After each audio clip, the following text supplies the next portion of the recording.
Alright guys, this is the 2023 Subaru Outback. Now this Outback, as you can see, has an integrated camera built in the bumper. There it is, and this is a part of its 360-degree camera system.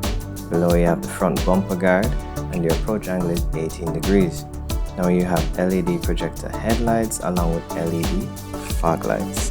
Now moving on to Subaru's improved Eyesight system, which allows for adaptive cruise control, lane departure, autonomous emergency steering, autonomous emergency braking, and a whole heap of other things.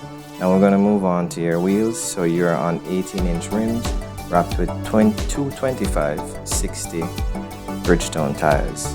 Now your breakover angle is 19.4 degrees and your ground clearance is 8.7 inches, while your departure angle is 21.7 degrees. Now let's take a look at your roof rails. Now the crossbars can be swung across and it's actually integrated into the rails, and the actual location of them can actually be changed, which is really cool.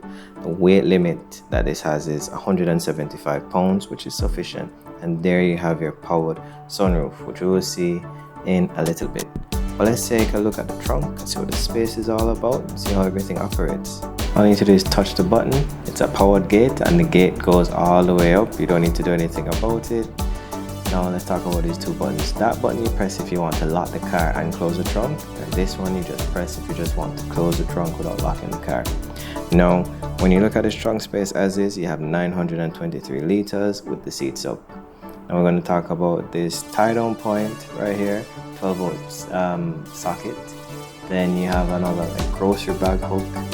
Then you have this switch that's similar to that in the Forester that pulls the seats down, and you have another hook. And on the left hand side it's pretty much the same thing. You have another grocery bag hook, then you have the switch that pulls the seats down, and another tie down point, and another tie down point. Now let's get to your spare. So this has a spare tire and everything you need to change a tire, which everyone appreciates, and it's pretty much self-explanatory. Let's talk about the tonneau cover, and you simply pull it out, and as you can see there are little grooves for it to stick into. Now you can actually adjust the levels, which I think is pretty cool. I had a little bit of a challenge here, and I think it's because I was doing it with one hand and I wasn't able to put it in the grooves properly. But this is your your first stage. This is me trying to put it to the second stage. It's a little minor issue. It's simple, and you just push it up, no problem. So this means that if you're carrying stuff that's bigger than usual and you still want that security of no one being able to see what's in there, you simply put it to this stage and you're good to go. You're carrying something that's not as big, you put it to the second stage and you're still good to go. Which I think is cool that Subaru has thought of this. And then you just slide it all the way in if you don't care or you don't have anything to conceal. I think it's a nice touch. If you want to fold the seats down, much like in the Forester, just pull this switch, boom, seats drop down, easy as pie. Pull the other switch, boom, easy as pie. And this just makes it easy to just load things into your Subaru. The Outback is filled with space, and with the seats down, you are looking at approximately 2,140 liters of space, provided you take out the tonneau cover. That's massive.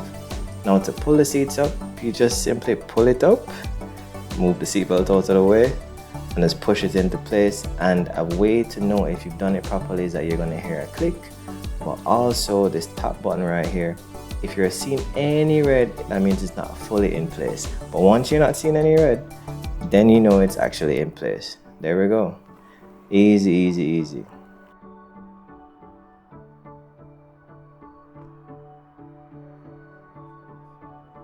Now to close your powered gate, simply press this, like I said, to lock it. It will lock the car, but you hear that it's not going to lock the car because the fob is inside. But to close it, just press that button and it closes right down. Smooth like butter. Yeah, sorry. Alright, so let's go on to the engine. Right under the driver's steering wheel, and you just reach on under, pull that clip, your bonnet is open. So this engine is the 2.5 liter naturally aspirated 4-cylinder boxer engine, producing 185 horsepower and 180 pound-feet of torque. And this is mated to Subaru's linear-tronic transmission, which sends the power to Subaru's legendary symmetrical all-wheel drive system. Now, your fuel tank capacity is 70 liters and the claimed economy is 8.4 liters per 100 kilometers. And your towing capacity is really cool, 2,700 pounds. Now let's take a look at the infotainment system. Take a little step back inside and I'll show you what the screen is all about. You'll see that it looks a bit similar to that of the Crosstrek. So let's turn on the ignition. This is a button press or button start, depending on how you call it. A little touch, get it warmed up. Starlight comes up on the screen. You just click that green button to clear that and your infotainment system is on. Now these are the volume controls on the steering wheel, but also the volume controls on the system itself. And then you have the tuner, which, station to station. Self-explanatory. I just fiddle around with it a bit. So this system, this screen that you're seeing is very similar to what you see on the Crosstrek, and this is just maintenance schedule, which I think is cool.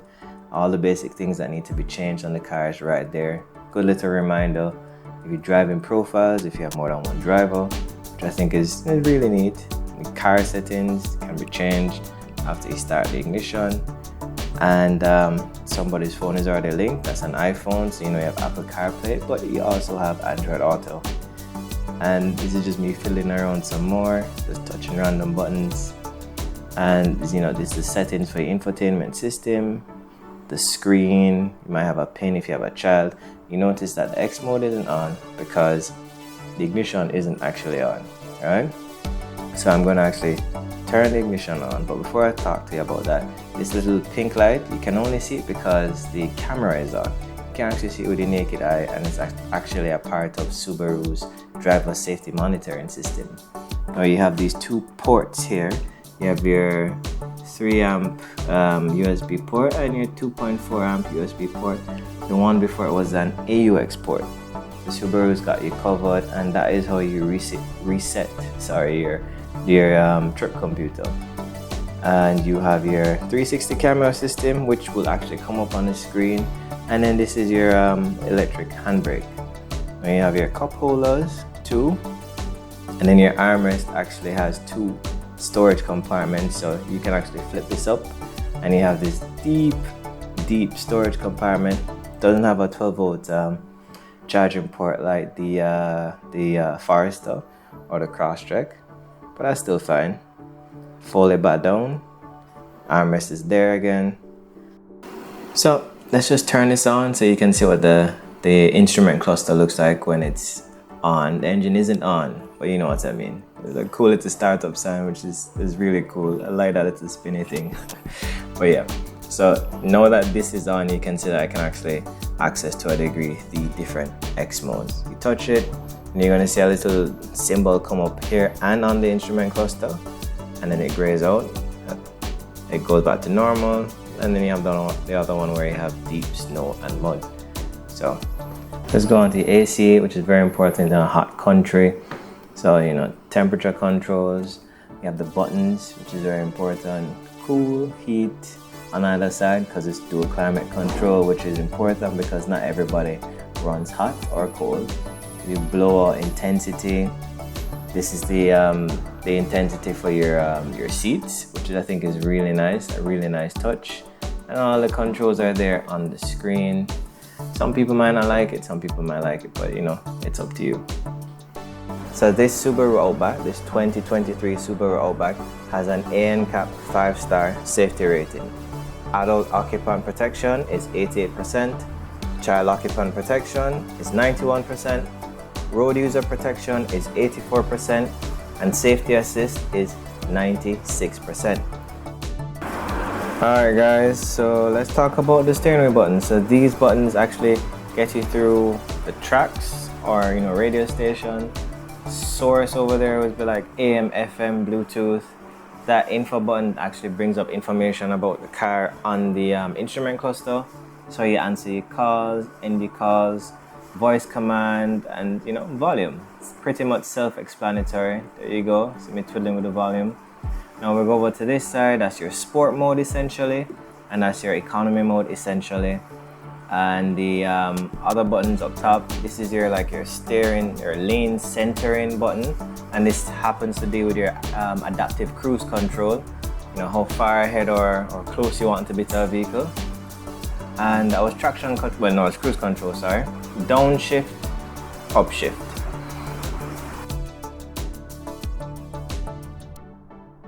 And over here you have this is the trunk height actually. When you want to open your trunk, you see the dimmer for your cluster and your infotainment system. There we go. It's dimming everything. You can see the infotainment system screen dim too. That's cool. Bring it back to the buttons now. And then this other thing is, opening your trunk while you're in the car. Now we're going to your window button. So this is for your wing mirror actually.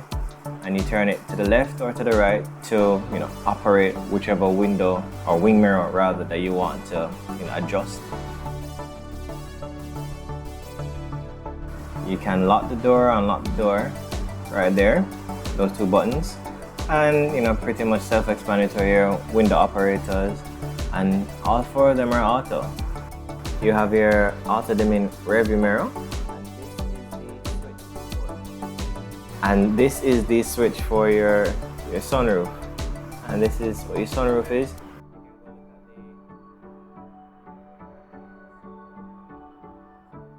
You can look at the Subaru cross-track video and compare sunroofs if you like. Now, I'm gonna go around the back, but before we do that, you can set these seating positions, which I think is a really nice touch. If you're sharing this with your spouse or a family member. This is how you move your seat forwards. So you can see moving forwards. So you move it backwards. This is how you recline the seat. And then the other button to the left of that is your lumbar support. If you're someone who does a lot of highway driving, I think it's absolutely critical that you get a car that has some sort of lumbar support, because it really does make a difference on these long trips. So where in the back of the Subaru Outback you have your window operator, deep cup holders, and your Harman Kardon speaker.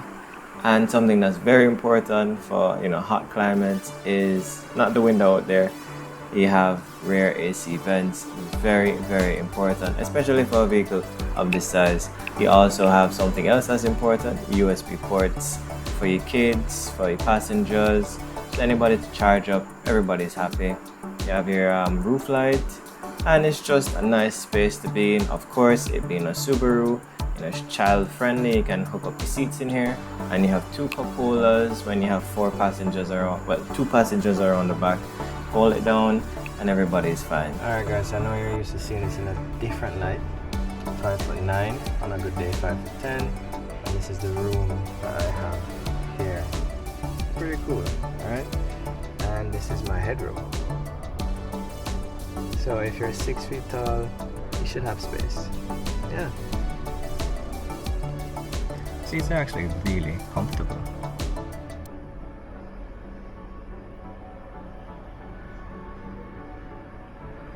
I have loads of room here. You can see the elbow space.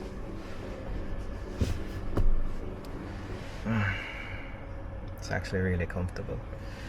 And then you have space for somebody back here. And what would a review be without checking the glove box? Let's see if this thing is damped or not. Yeah, it's damped.